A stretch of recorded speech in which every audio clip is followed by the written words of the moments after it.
Se você está vendo esse vídeo, é porque o seu algoritmo decidiu que você precisa refletir sobre a solidão. Ou talvez porque ele quer te testar. Nada aqui é completamente real. Nem eu, nem esse vídeo. E talvez você não seja também. Mas é curioso. No filme Blade Runner 2049, mesmo dentro de uma simulação, a solidão continua doendo da mesma forma. Oi, gente, eu me chamo Laura, mas por aqui vocês podem me chamar de Laures. E esse é mais um vídeo aqui desse canal.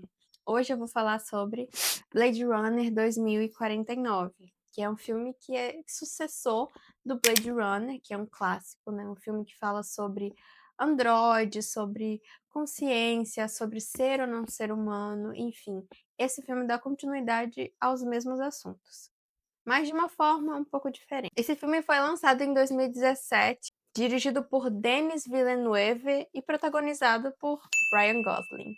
O filme conta a história de um cara solitário, sozinho e sem sentimentos, mas calma que eu não tô falando de você não.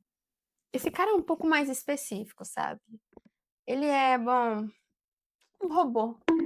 O ponto aqui é que ele é um cara que não tem muito a perder na vida, né? Ele tem tudo muito pragmático.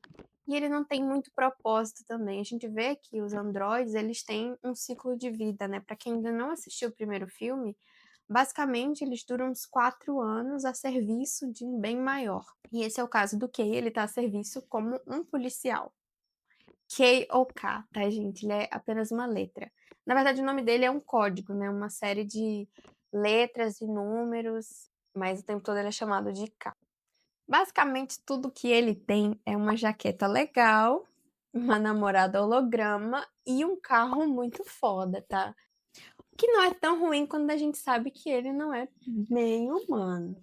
E como eu falei, ele é um policial que caça a própria espécie. Então, assim, digamos que seja um pouco conflituoso, né, esse dilema que ele vive.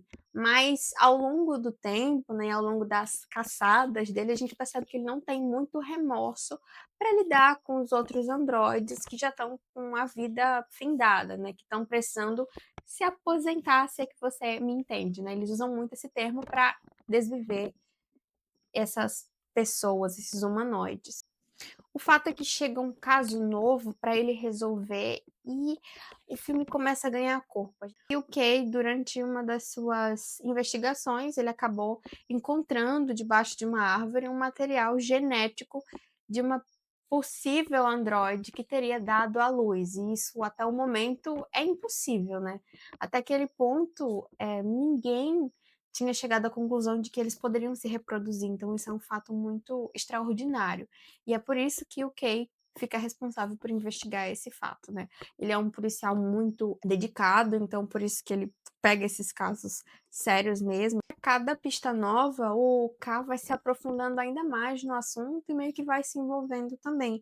Eu acho que uma coisa interessante para ressaltar sobre esse filme é que ele tem cores muito fortes, né? Ele é um filme muito interessante, né? Ele é uma espécie de noir. Eu li alguns artigos e muitas pessoas classificam ele como neo-noir, que seriam uns filmes preto e branco, de investigação, enfim. Mas ele tem uma nova roupagem, porque, claro, ele é um filme distópico, né?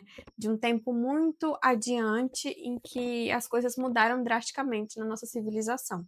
Outro fato importante sobre esse filme é que basicamente aconteceu um apagão há alguns anos, então eles perderam muitas informações, então meio que isso faz com que fique mais fácil para quem precisa manipular os fatos, a realidade, consiga fazer isso de uma maneira mais fácil, né? Mais plausível também. Então a gente vê que muitas das vezes que o K está investigando, ele lida com um delay muito forte, né? De informação, de dados e também de provas sobre aquilo que ele está investigando. Então isso é um problema, né? Mas que acaba sendo bom, benéfico para quem detém o poder naquele momento. E a gente vê que tem grandes partes, né, que são responsáveis pelo poder ali, que é, número um, essa questão da polícia, né, que seria uma polícia, teoricamente, para manter a paz ali na sociedade, e do outro lado tem a empresa que produz esses humanoides, né, que tem uma grande responsabilidade também, e também é detentor de muito poder, né, porque diz o que os robôs podem ou não podem fazer. Então isso é muito importante ao longo da história. Um fato interessante também é que nesse filme em específico você não consegue muito bem saber quem é humano, quem não é, se existem humanos ou não. É bem difícil de entender algumas vezes aquilo que a gente está vendo, mas ao longo do filme fica mais entendível, eu garanto para vocês. Mas o fato é que um dado alarmante, que um robô grávido, né, não é uma coisa muito esperável ali por ninguém. Então isso vira não só o foco do K, que está investigando, de toda a polícia, né, que está ligada a ele, mas também da empresa que produz esses androides, né? Também tem muito interesse em saber o que, que aconteceu, enfim, todas essas informações também são muito valiosas para todos ali que também detêm o poder. E basicamente a chefe do K, a Josh, ela sabe que se aquilo for verdade, vai ser um grande problema, né? Os humanoides podem se rebelar contra todos os princípios daquela sociedade, então eles têm que dar fim a todas aquelas provas mesmo. Enquanto isso, o lado da empresa quer descobrir para aplicar aquilo nos próprios androids que eles estão produzindo, né? Porque para eles aquilo seria algo bom, mas até que ponto, né? Eles já têm consciência, já têm inúmeras outras coisas, mas a ponto que eles têm essa possibilidade, né, de se reproduzirem, as coisas ficam um pouco mais complexas. Porque se os replicantes podem criar vida, eles merecem também ser tratados como seres vivos. Mas esse é um questionamento que ninguém quer tocar, né? A gente vê um pouquinho mais sobre o dia a dia do K com a namorada dele e a gente vê que ela é a Ana de Armas, lindíssima, mas que além disso, ela pode se transformar em tudo aquilo que ele quer. Claro, ela é um robô, ela é um holograma, que é um tipo de robô que está um pouquinho abaixo dele, né? Ela não tem tanta autonomia quanto ele. E aí, como um presente de aniversário do relacionamento dos dois, ele dá um aparelho, né, que faz com que ela consiga se mover com mais facilidade, que consiga transportar ela para os outros lugares, né? Ela continua sendo um holograma, mas que pode ser levado como se fosse um aparelhinho de bolso, sabe? Isso é muito engraçado. Mas isso reforça aquela ideia, né, de que ela é basicamente algo que ele usa quando quer, quando precisa, né? Isso é muito interessante porque reflete muito a ideia de amor líquido, né, que o Bauman fala tanto, em que os relacionamentos hoje em dia estão muito mais maleáveis, que as pessoas querem que ele se adeque às suas necessidades e não o contrário, né?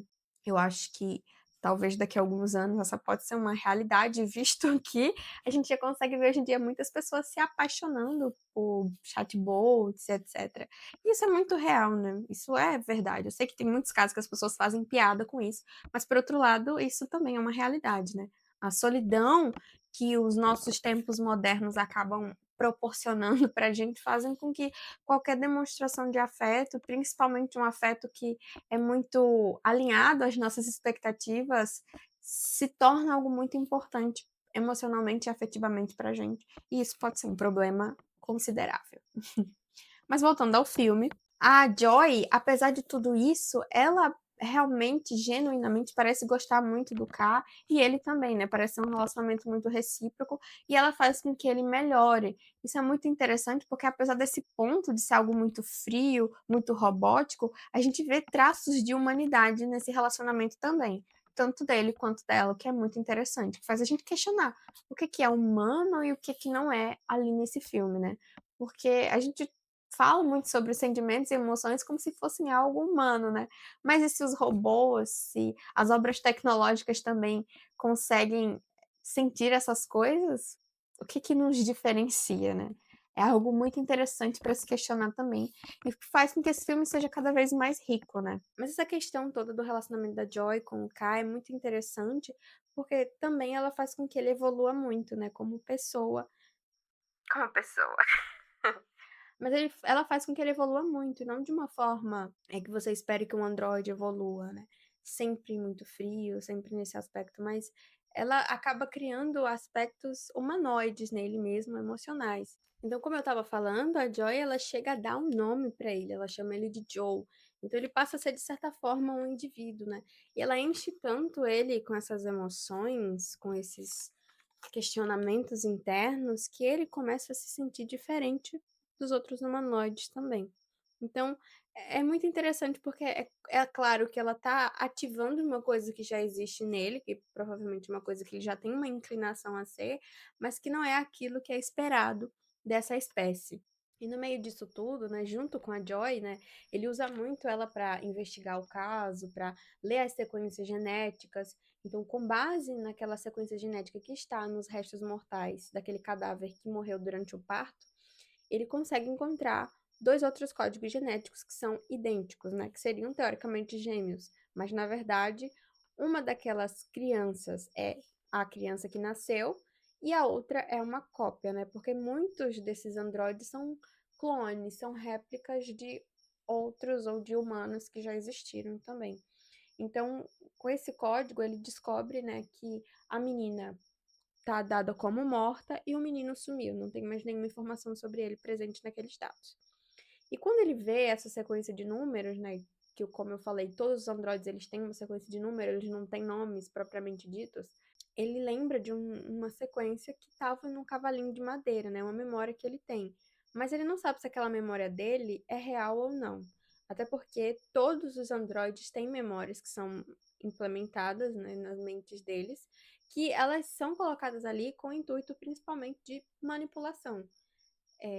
O emocional deles, sobre aquilo que eles lembram, aquilo que eles têm guardado na memória, é utilizado como uma arma contra eles, né? Então, é como se eles tivessem descoberto as principais fraquezas dos humanos e tivessem usado nessa melhoria. E aí ele começa a pensar que talvez ele seja aquele menino, né? Se a memória dele estiver correta, ele pode ser o escolhido, né? E isso começa a mexer muito com a cabeça dele, o que faz com que ele vá até o orfanato onde essas crianças ficavam, que é o lugar que ele tem guardado na memória, e vai conversar com o cara que é responsável pelo orfanato, né? Eles têm uma certa discussão ali, as coisas não vão muito bem, mas ele acaba encontrando esse cavalinho. E aí as coisas começam a se fechar a favor dessa ideia de que ele de fato é a criança. E ele tem uma forma específica de conseguir confirmar essa informação, né, para saber se é verdade ou não, que é encontrando uma doutora que ela é especialista em memórias. E aí ele chega lá nessa bolha e é realmente uma pessoa muito fofa, né? Ela é muito gentil, muito bondosa, muito legal. E ela tá criando memórias. E ela tem um diálogo, um pequeno diálogo com o K, e ele fala que quer descobrir se a memória que ele tem é real ou é criada. E aí ela faz a investigação, né? Ela vê a memória dele, ele olha no aparelho e ela fala que aquela memória dele é real. E ela começa a chorar, ela fica muito emocionada. E aí ele surta completamente, né? Porque todas as certezas dele caem por terra.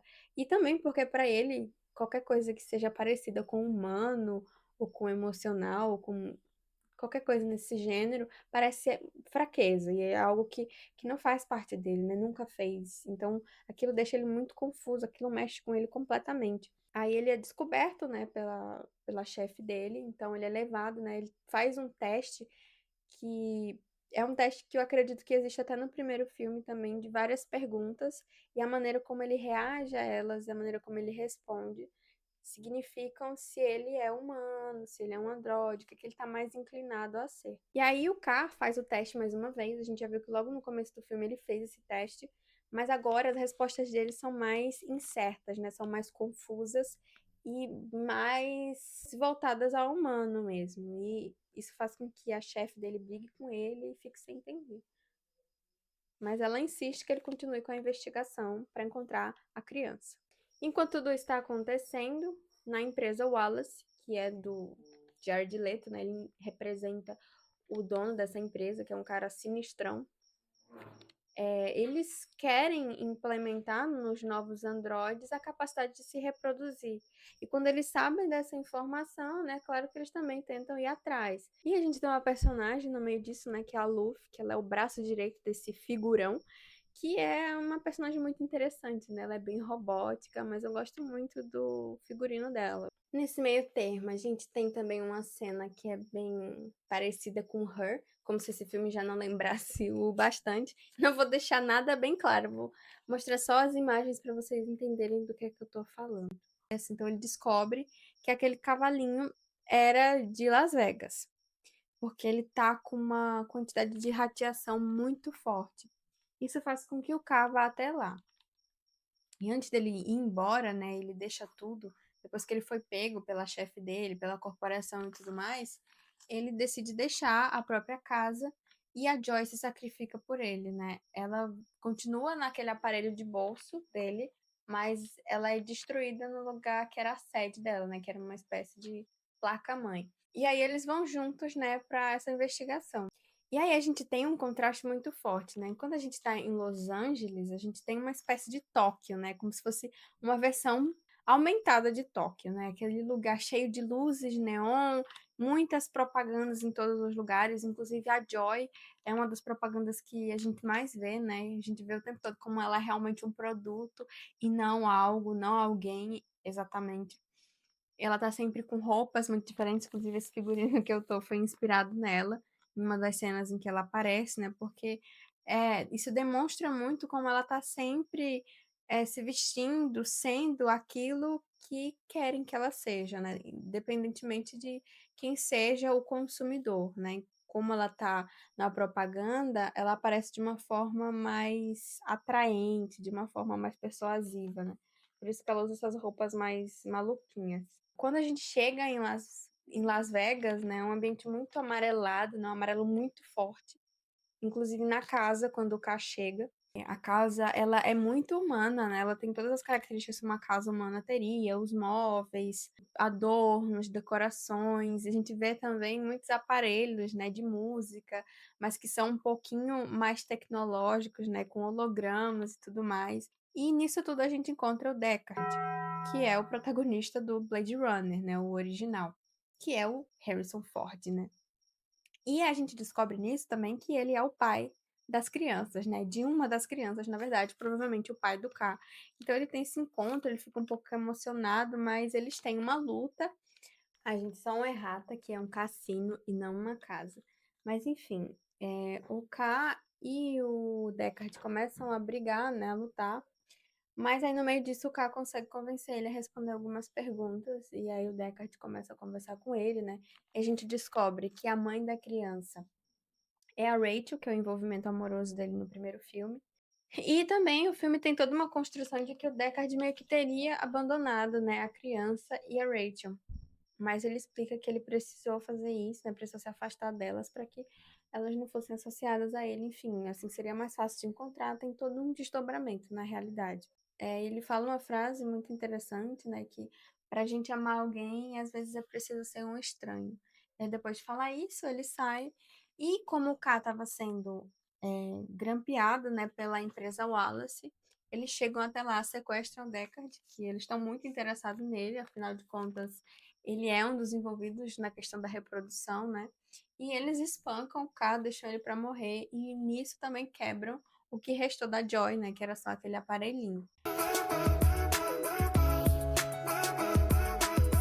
Mas aí o Kyle é resgatado por uma galera que se identifica como rebelde ali, né, daquela sociedade. Eles não estão conformados com os direitos, né, se é que eles têm alguns direitos ali. Eles estão pensando, sim, em se rebelar e eles têm meio que o Messias para isso, que é o tal bebê.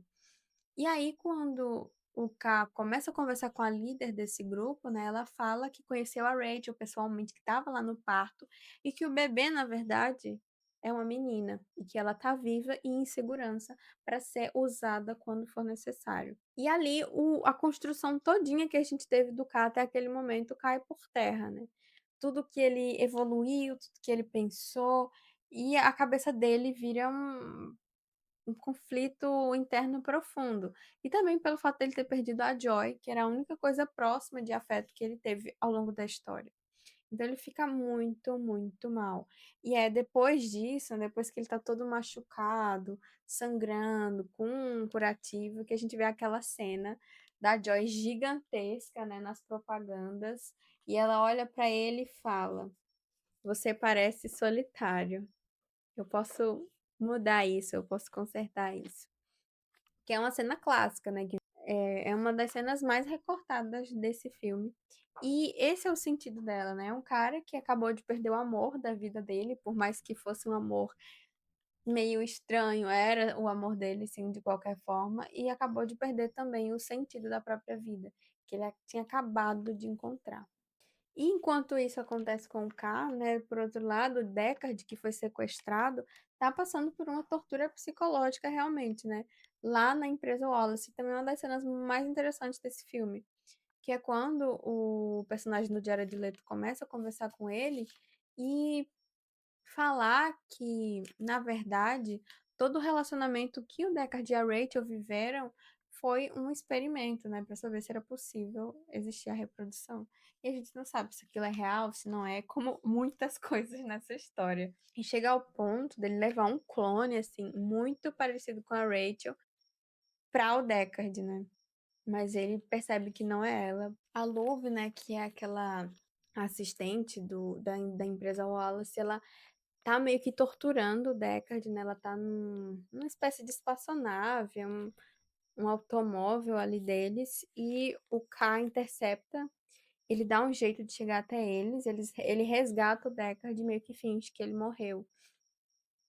E aí ele leva o Deckard até a filha dele, né? Faz com que eles se conheçam. E é uma cena bem emocionante, né? Tá nevando na hora e tal.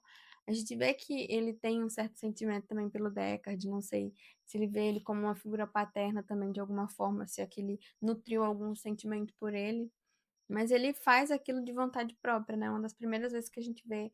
Não é uma das primeiras vezes, né? Mas depois de tudo, mesmo ele sabendo que aquela não é a história dele, mesmo ele sabendo que ele não é a criança, ele toma essa decisão, né? Ele toma uma decisão de vontade própria e é muito sentimental e é muito humana também. Enquanto o Deckard entra no lugar para conhecer a filha, ele de fato a conhece. O K fica deitado na escada vendo a neve cair. A gente não sabe se ele tá morrendo ou não, fica meio que entreaberto. Eu acho um grande soco no estômago saber que ele não é a criança, né? Porque é uma construção muito bem amarrada, muito bem feita, é realmente um plot twist, né? Digno.